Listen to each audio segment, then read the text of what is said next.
jemaah sekalian, di dalam kitab Nasaihul Ibad disebutkan ada 6 hal yang dirahasiakan oleh Allah Subhanahu wa taala. Innallaha katama sittatan fi sittatin. Sesungguhnya Allah merahasiakan 6 hal, tidak ada yang tahu kecuali Allah. Yang pertama, katamar ridho fi ta'atin. Allah merahasiakan ridhonya di dalam taatnya. Allah merahasiakan ridhonya di dalam taatnya. Tidak ada yang tahu. Taat yang mana yang menyebabkan kita dimasukkan ke dalam surganya Allah? Tidak ada yang tahu. Ibadah yang mana yang menyebabkan kita dirahmati oleh Allah? Tidak ada yang tahu. Apakah sholat subuh kita? Apakah sholat asar kita? Apakah ibadah yang banyak atau ibadah yang sedikit? Sedekah yang banyak atau sedekah yang sedikit? Tidak ada yang tahu. Tujuannya apa? Liyajtahidan nas fi jami'il ibadah.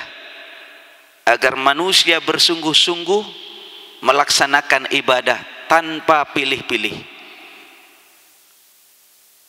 Karena itu para jemaah sekalian, ayo kita berikhtiar bagaimana sekiranya melakukan ibadah taat kepada Allah. Apakah itu yang wajib, apalagi dan yang sunnah. Dulu ada seorang ulama namanya Imam Abu Hamid Al-Ghazali. Beliau itu dikenal sebagai Hujjatul Islam. Hujjatul Islam itu artinya ya ulama yang menjadi hujjah dari agama Islam. Alim luar biasa, karangannya banyak. Di antara yang fenomenal itu adalah kitab Ihya Ulumuddin. Beliau ketika wafat dimimpikan oleh salah seorang sahabatnya, oleh salah seorang ulama yang lain. Ya Imam, bagaimana engkau diperlakukan oleh Allah di dalam kuburmu? Beliau menjawab, alhamdulillah, saya dirahmati oleh Allah. Bima, dengan apa? Ibadah apa yang menyebabkan kamu itu dirahmati oleh Allah? Apakah dengan kitabmu yang banyak? Tidak, dianggap biasa. Apakah dengan sholatmu? Dianggap biasa. Apakah dengan puasamu, sholat malammu? Dianggap biasa. Tapi justru katanya Imam Al-Ghazali, saya dirahmati oleh Allah oleh sebab saya pernah satu ketika menulis kitab. Dan saat itu kan bukan pakai pulpen ya, pakai tinta itu. Ketika menulis ada seekor lalat nemplok di situ. Minum dari air tinta yang beliau pakai. Aku biarkan lalat tersebut minum sampai kenyang. Subhanallah. Oleh sebab hal yang kecil, alhamdulillah saya dirahmati oleh Allah Subhanahu wa ta'ala. Karena itu para jemaah sekalian, ayo di masjid ini barangkali ada sampah, pungut, keran terbuka, matikan.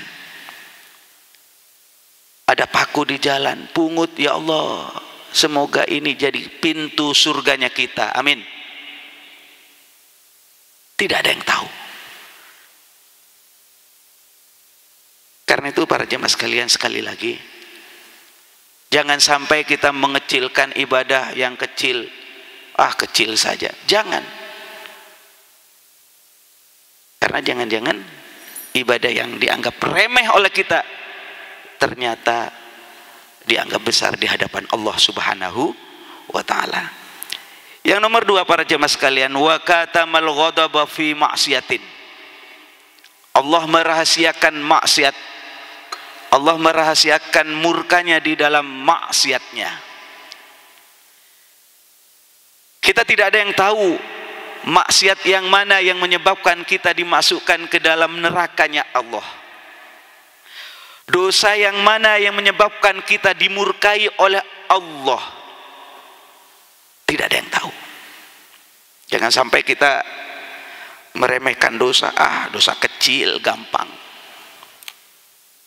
Tinggal istighfar, ambil wudu, rontok, itu dosa. Allah kan maha pemaaf. Iya, Allah maha pemaaf.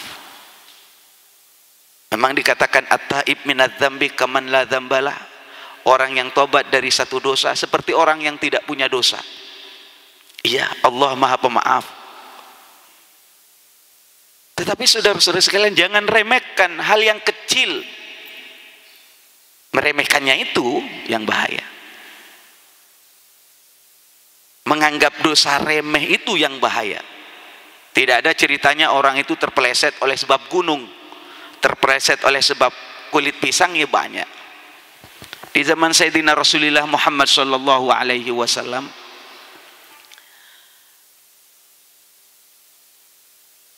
ada seorang perempuan yang dikenal baik di lingkungannya meninggal. Orang-orang menganggap dia orang baik, tapi Rasulullah justru berkomentar semacam ini, dakhalatim ra'atun an-nara fi hirratin. Itu perempuan masuk neraka oleh sebab kucing. Dia punya kucing, dikurung, tidak dikasih makan sampai kelaparan dan mati. Apa katanya Kanjeng Nabi? Orang perempuan ini masuk neraka oleh sebab kucing. Yang dibunuh, yang dizalimi bukan manusia tapi kucing. Allah ya hayya qayyum. Sekali lagi para jemaah sekalian, jangan sampai kita meremehkan dosa sekecil apapun, karena tidak ada yang tahu, jangan-jangan dosa yang dianggap kecil oleh kita justru besar di hadapan Allah Subhanahu wa ta'ala. Yang nomor 3 para jemaah sekalian,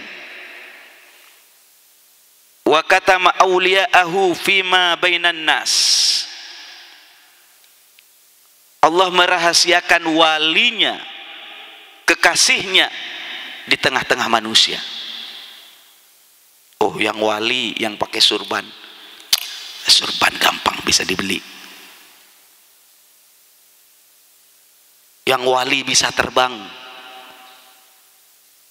Urusan terbang menerbang itu ya zaman sekarang yang lebih canggih itu pilot lah.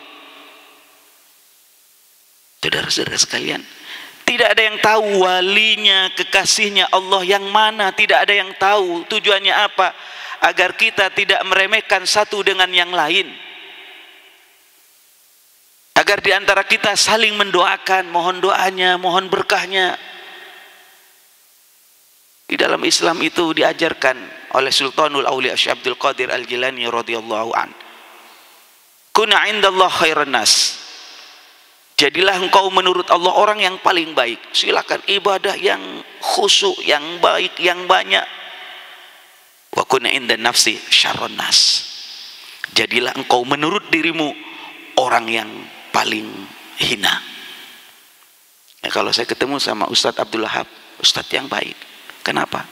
Ustadz istiqomah di masjid. Saya masih keliling sana, keliling sini. Saya ketemu sama bapak yang lebih sepuh, bapak yang lebih baik. Kenapa? Umurnya lebih tua dari saya. Tentu ibadahnya lebih lama. Ketemu sama anak kecil, dia lebih baik. Kenapa? Nggak punya dosa.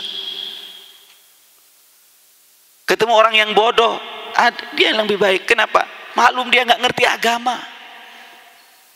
Ketemu sama ulama, kiai yang lebih baik. Kenapa? Maklum ilmunya lebih banyak.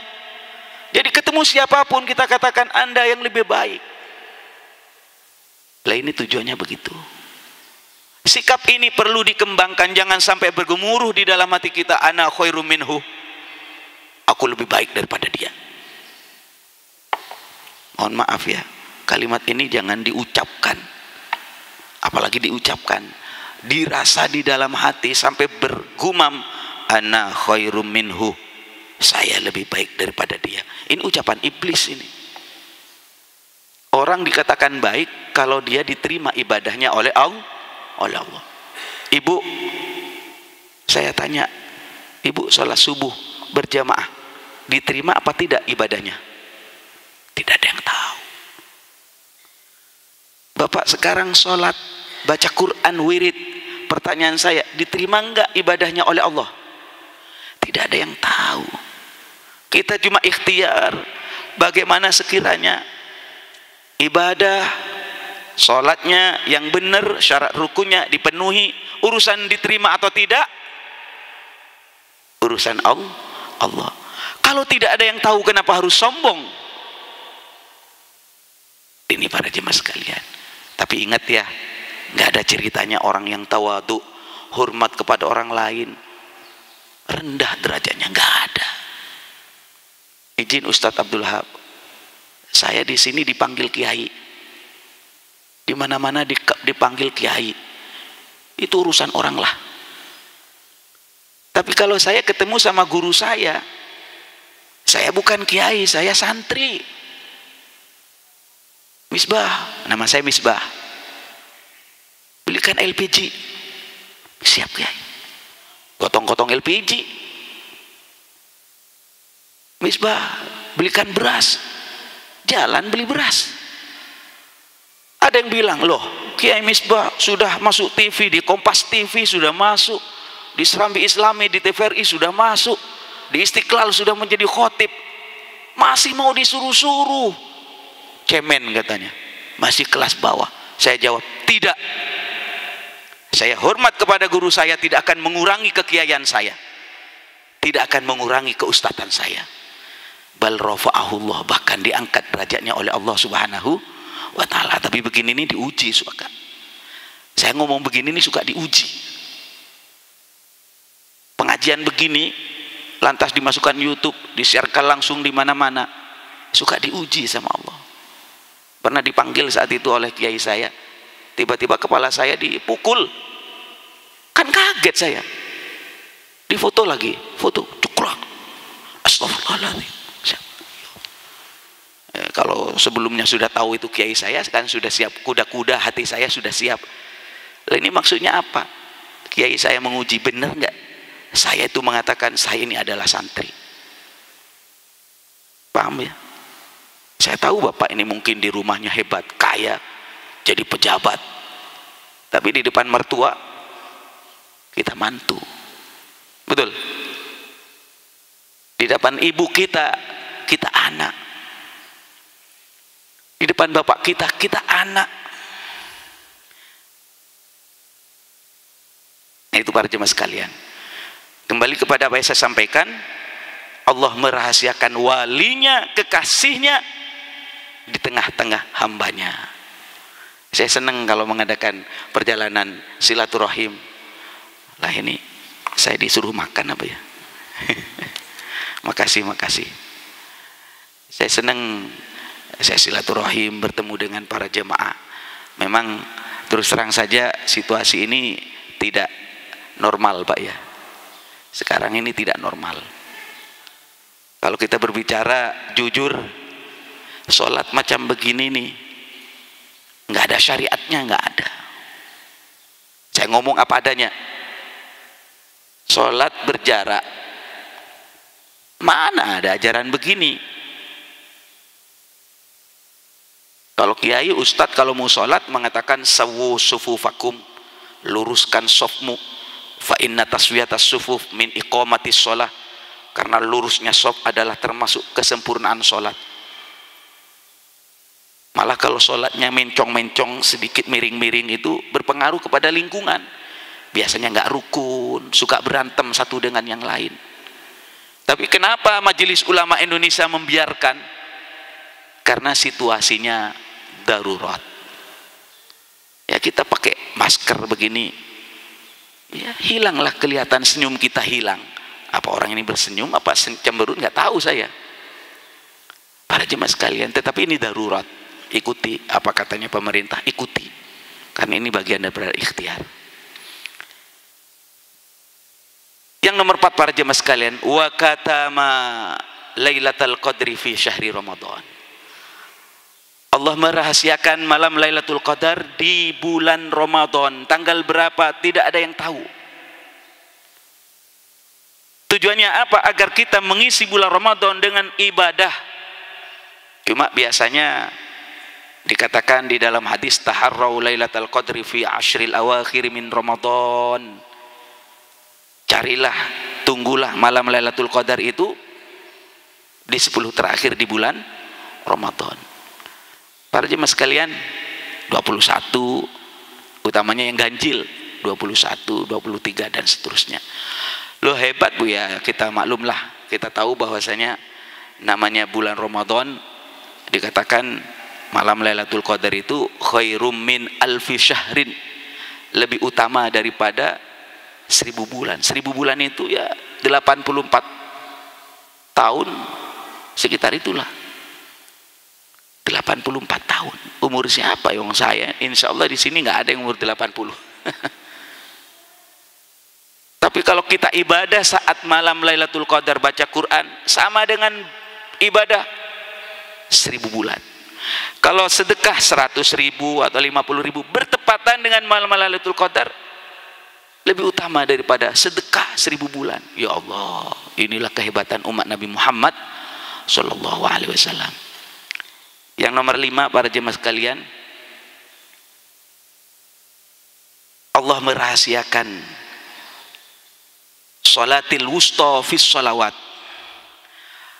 Allah merahasiakan istilah sholat wusta di antara sholat-sholat yang ada. Jadi di dalam Islam itu dan di dalam Al-Quran dikatakan ada sholat wusta. Sholat wusta itu sholat tengah. Dan ini keutamanya luar biasa. Ada yang mengatakan sholat wusta itu asar. Ada yang mengatakan maghrib. Ada yang mengatakan isya. Banyak pendapat. Dirahasiakan sama Allah. Tujuannya agar kita mengisi secara benar di antara sholat 5 waktu yang ada ini. Zuhur, asar, maghrib, isya, subuh. Dan yang terakhir para jemaah sekalian, wa katamal mauta fil umri. Allah merahasiakan mati di dalam umur kita. Tanggal berapa kita wafat tidak yang tahu. Tanggal berapa kita akan diambil sama Allah, jam berapa tidak ada yang tahu. Tujuannya apa para jemaah sekalian? Tujuannya agar kita selalu bersiap-siap diri menghadap kepada Allah Subhanahu wa ta'ala. Tidak ada yang tahu. Ada orang yang meninggal indah sekali lihatnya dalam keadaan sujud. Ketika sujud tidak bangun lagi. Viral, masuk ke YouTube, masuk ke WA kita. Indah hidupnya orang ini. Mati dengan husnul khotimah ketika dia baca Quran. Ya Allah.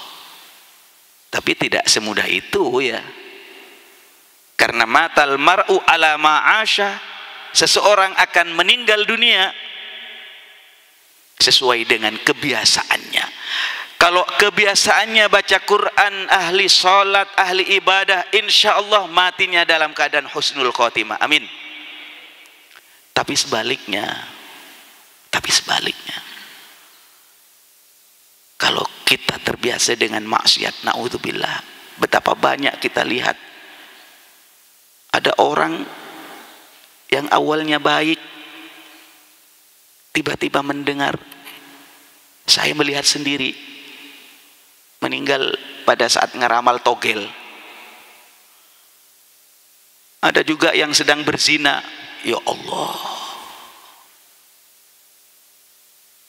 mudah-mudahan kita diberi husnul khotimah. Amin ya rabbal alamin. Di bulan Rajab para jemaah sekalian, sekarang masih bulan Rajab Ustaz ya. Terakhir bulan Rajab. Ayo bersama-sama, yang pertama saya ajak kepada para jemaah sekalian untuk memperbanyak baca istighfar. Karena bulan Rajab ini adalah bulan istighfar. Bersihkan diri kita dari dosa dengan apa? Dengan memperbanyak istighfar. Terserah, baca astaghfirullahaladzim, silakan. Baca Sayyidul Istighfar boleh. Ada bacaan istighfar yang sering dibaca oleh Habib Umar bin Hafid dari Yaman, dan biasanya beliau mengawal dan mengimami untuk membaca istighfar bersama-sama. Baca istighfarnya itu adalah Allahumma ghfirli warhamni wa tub alayya. Ayo kita bersama-sama, karena beliau menyarankan ketika membaca istighfar ini paling sedikit 30 kali sambil angkat tangan mohon ampun kepada Allah Subhanahu wa taala. Ikutin saya. Angkat tangannya. Bismillahirrahmanirrahim. Allahumma ghfirli warhamni wa tub alayya. Allahumma ghfirli warhamni wa tub alayya. Allahumma ghfirli warhamni wa tub alayya. Allahumma ghfirli warhamni wa tub alayya. Allahumma ghfirli warhamni wa tub alayya. Allahumma ghfirli warhamni wa tub alayya. Artinya, Allahumma, ya Allah, ighfirli, ampuni dosa kami, warhamni, sayangi kami, wa tub alayya, terimalah tobat kami. Jadi bulan Rajab ini ya bulan membersihkan diri, bersihkan diri kita. Setelah bersih, ibarat setelah mandi, baru nanti ketemu dengan bulan Sya'ban. Bulan Sya'ban itu disebut dengan bulan membaca sholawat kepada Nabi Muhammad Al-Mukhtar. Jadi nanti ibarat kita setelah mandi baru kita tahalli. Tahalli artinya apa? Berhias diri, pakai baju yang bagus. Terus di bulan Sya'ban berhias dengan apa? Dengan membaca sholawat kepada Nabi Muhammad sallallahu alaihi wasallam. Silakan baca sallallahu ala Muhammad, sallallahu ala Muhammad, boleh. Allahumma sholli ala Sayyidina Muhammad wa ala ali Sayyidina Muhammad, boleh. Cuma saran saya dikasih Habib Segaf di Parung, Bogor, sudah wafat ya. Beliau itu kaya sekali, uangnya bukan miliaran tapi triliunan, Pak Ustadz. Dia punya santri 10.000, itu nggak usah bayar, dikasih makan gratis semua. Saya tanya, Habib, duitnya dari mana? Saya punya pohon duit, katanya. Saya punya pohon duit. Pohon duit gimana? Saya kasih dong pohon duitnya. Kiai Misbah, kalau pengen punya pohon duit, baca setelah sholat isya, Allahumma sholli ala Sayyidina Muhammad wa ala ali Sayyidina Muhammad. Berapa kali, Habib? 400 kali.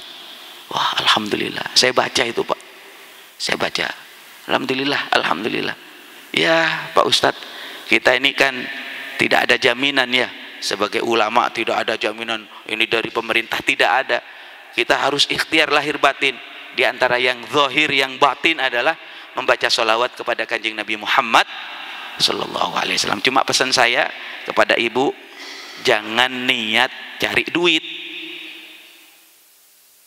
Baca sholawat, nawaitu, niat saya ingin mendapatkan uang. Jangan. Membaca sholawat niatnya apa? Menjalankan perintah Allah Subhanahu wa ta'ala. Yang nomor 2, hormat kepada Kanjeng Nabi Muhammad sallallahu alaihi wasallam. Nanti kalau sudah baca sholawat karena Allah, insya Allah nanti rezekinya ngalir sendiri. Ibarat bikin meja nih, meja ini ya udah niat bikin meja gitu, maka otomatis nanti keluar kolong meja. Nggak usah diniatin saya pingin bikin kolong meja, apa itu para jemaah sekalian. Perbanyak baca sholawat, karena orang yang ahli baca sholawat sallallahu ala Muhammad atau zikir kepada Allah, zikirnya itu akan mempengaruhi kepada jiwa, terpancar. Beda ini ahli ibadah, sholat subuh kelihatan, orang ahli tahajud kelihatan, orang yang ahli baca sholawat yang disebut sallallahu ala Muhammad, Nabi Muhammad terus yang disebut, insya Allah terpancar sifat yang mahmudah, sifat yang baik dari Kanjeng Nabi Muhammad sallallahu alaihi wasallam. Yang terakhir para jemaah sekalian, mari kita bersama-sama di bulan Rajab ini memperbanyak sedekah, daf'ul bala, tolak bala. Karena terus terang saja yang namanya COVID ini nyata ya, ada, bukan rekayasa, ada. Cuma jangan sampai kemudian kita itu kehabisan akal, akhirnya tidak melakukan apapun. Ikhtiar lahir apa? Katanya pemerintah prokes, ya, 3M, ya. Tapi jangan lupa ikhtiar batin. Di antara ikhtiar batin adalah doa. Karena kalau kita doa, la yaruddul qada illa doa. Tidak ada yang bisa menolak keputusan Allah kecuali doa. Di antara lagi adalah sedekah. Sedekah. Ya kalau punya uang, sedekah pakai uang. Nggak punya uang Pak Kiai, nggak punya uang saya, pingin sedekah, gampang. Dengan apa? Dengan zikir. Baca tasbih subhanallah, baca tahlil la ilaha illallah, baca takbir Allahu akbar, amar ma'ruf nahi mungkar. Itu adalah sedekah juga. Kalau bisa diniatin, ya Allah, tasbih saya, yasin saya, zikir saya, tolong sampaikan kepada kedua orang tua saya, kepada guru-guru saya. Itu para jemaah sekalian. Mudah-mudahan apa yang saya sampaikan bermanfaat. Amin ya rabbal alamin. Sebelum kita tutup majelis pengajian yang mulia ini, mari kita bersama-sama membaca doa di bulan Rajab. Tadi saya mendengar sebelum salat subuh ada doa bulan Rajab. Allahumma barik lana fi Rajabah wa Sya'banah wa ballighna Ramadhana. Sehingga nanti di bulan Ramadan setelah kita bersih, kemudian kita berhias, kita akan nikmat berpuasa, nikmat beribadah di bulan Ramadan. Allahumma bersama, barik lana fi Rajab wa Sya'bana wa ballighna Ramadhana waghfir lana dzunubana. Semuanya, Allahumma barik lana fi Rajab wa Sya'bana wa ballighna Ramadhana waghfir lana dzunubana. Sekali lagi, Allahumma barik lana fi Rajab wa Sya'bana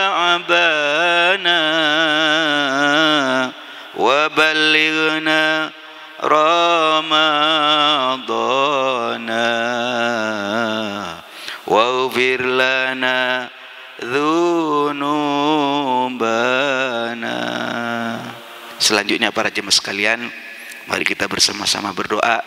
Sebelum berdoa kita bertawassul kepada Sayyidina Rasulullah, kepada para sahabat, kepada para aulia. Mudah-mudahan Allah Subhanahu wa taala kuatkan iman dan Islam kita. Allah berikan kepada kita rezeki yang banyak dan barokah. Allah berikan kepada kita anak-anak yang soleh dan solihah. Allah berikan kepada kita kekuatan iman dan Islam dan husnul khotimah. Amin. Al-Fatihah. A'udzubillahi minasyaitonir rajim. Bismillahirrahmanirrahim. Alhamdulillahirabbil alamin. Ar-Rahmanir Rahim. Maliki yaumiddin. Iyyaka na'budu wa iyyaka nasta'in. Ihdinas siratal mustaqim.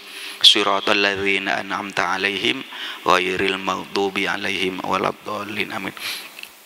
Bapak dan Ibu membaca la ilaha illallah. Nanti di tengah-tengah itu saya akan membaca doa. La ilaha illallah, la ilaha illallah, la ilaha illallah, Muhammadur Rasulullah. Semuanya, la ilaha illallah, la ilaha illallah.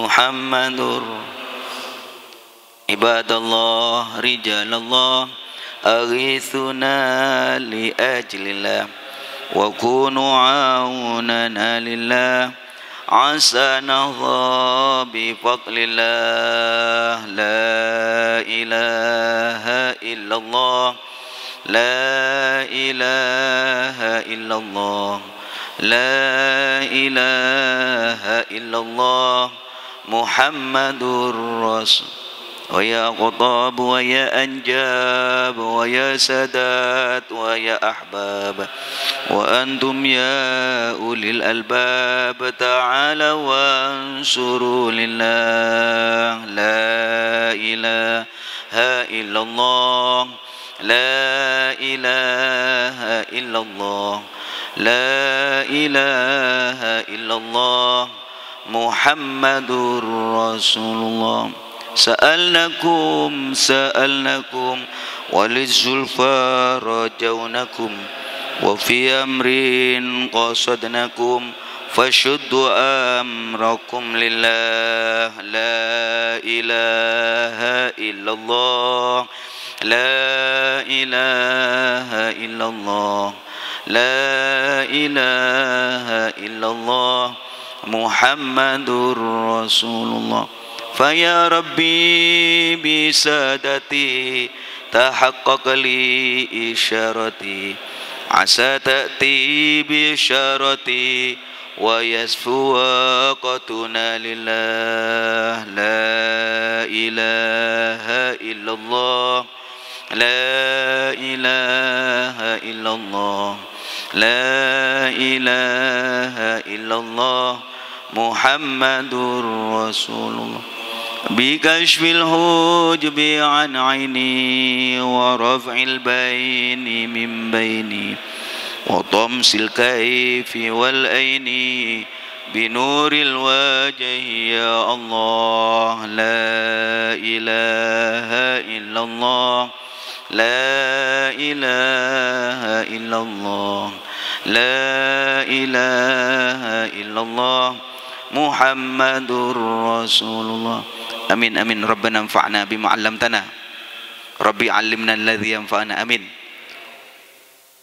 Rabbi 'allimna alladhi yanfa'una Rabbi faqihna wa faqih ahlana wa qarabatin lana fi dinina Allahumma ighfir lana ya Allah ampuni dosa kami wali walidaina dan dosa kedua orang tua kami warhamhuma kama rabbayana shighara wal ikhwanina alladhina sabaquna bil iman wala taj'al fi qulubina ghillan lil ladzina amanu jangan adakan ya Allah hati kami ada kebencian kepada orang-orang yang beriman Rabbana innaka raufur rahim Allahumma ja'alna ya Allah jadikan kami wa auladana dan putra-putri kami wa talamidana wa ahlana dan keluarga kami min ahlil ilmi wa ahlil khair min ahlil ilmi wa ahlil khair orang yang ahli ilmu dan orang yang senang berbuat kebaikan wala taj'alna wa iyyahum min ahli syarri wad dhair ya arhamar rahimin ya hayyu ya qayyum ya Allah ikutin ya Allah ya Allah ya Allah ya Allah ya Allah ya Allah ya Allah ya Allah Ya Allah, Ya Allah, Ya Allah, Ya Allah, Ya Allah, Ya Allah, Ya Allah, Ya Allah, Ya Allah. Allahumma ighfir lana wa liwalidayna ya Allah. Warhamhuma kama rabbayana shighara.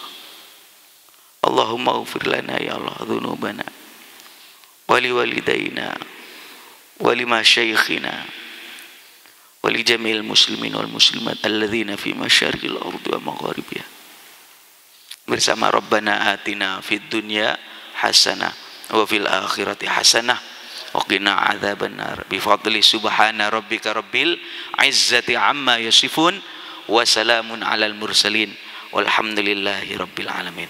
Bapak dan Ibu, memang pengajian sangat singkat tapi mudah-mudahan ilmu yang sedikit ini ada guna dan manfaat amin ya rabbal alamin. Kalau Bapak yang penting sekarang sudah ketemu silaturahim nyambung, tahu orangnya.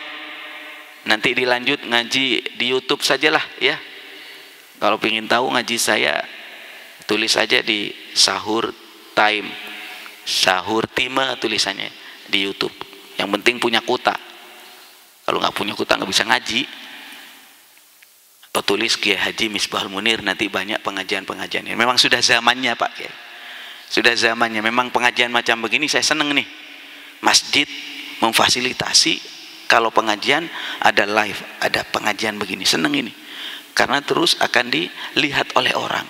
Mungkin yang dilihat cuma ya nggak banyak. Bahkan sering saya ngaji sendirian. Tapi dengan teknologi yang bagus dimanfaatkan oleh pengurus masjid, insya Allah pengajian ini terus akan dinikmati, akan didengar dan bermanfaat kepada umat seluas-luasnya. Bukan hanya kepada orang Batam, tapi seluruh dunia bisa menyaksikan ini. Terima kasih, jazakallah ahsanal jaza. Wallahul muwaffiq ila aqwamit thoriq. Wassalamualaikum warahmatullahi wabarakatuh.